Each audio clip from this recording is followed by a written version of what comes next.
Hello everyone, welcome back to my channel. এয়া আপোনাৰ আজি গুড আফটাৰনুন ফ্ৰেণ্ডছ।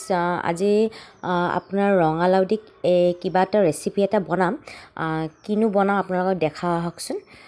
আমিতো ৰঙালাও আমি ভাজি বা আপোনাৰ বৰা ভাজি খাওঁ, নহ'লে আপোনাৰ বেচন দি ধুনীয়াকৈ ফ্ৰাই কৰি খাওঁ ন। আজি এটা বস্তু বনাম দেই, এইটো কিন্তু বেংগলী ৰেচিপি হয়। ধুনীয়াকৈ ৰঙালাওখিনি ভাজি লৈছোঁ আৰু পিচ পিচকৈ ভাজি লৈছোঁ। ভাজি পেলাই আপোনাৰ সেই তেলতে পিঁয়াজ, নহৰু, জলকীয়াটো আপোনাৰ নিজৰ মতে আৰু বিলাহী অকণমান তেলতে ধুনীয়াকৈ ফ্ৰাই কৰিব লাগিব। যেনে একদম ৰংচঙীয়া যেতিয়া হ'ব, গল্ডেন হ'ব, তেতিয়া আপুনি নমাই দিব।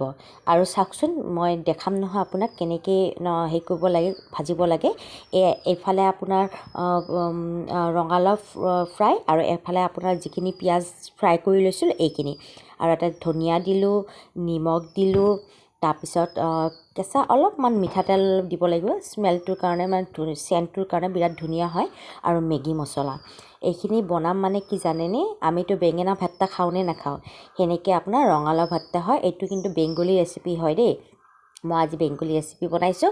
বেঙেনা ভাত্তা খাই পেলাই যে ইমান টেষ্টি লাগে নহয়, কি ক'ব আৰু মানে বিৰাট মানে গৰম ভাতৰ লগত খাই যে ইমান টেষ্টি লাগিব। আপোনালোকে এবাৰ ট্ৰাই কৰি চাব দেই মোৰ ভিডিঅ'টো চাই পেলাই।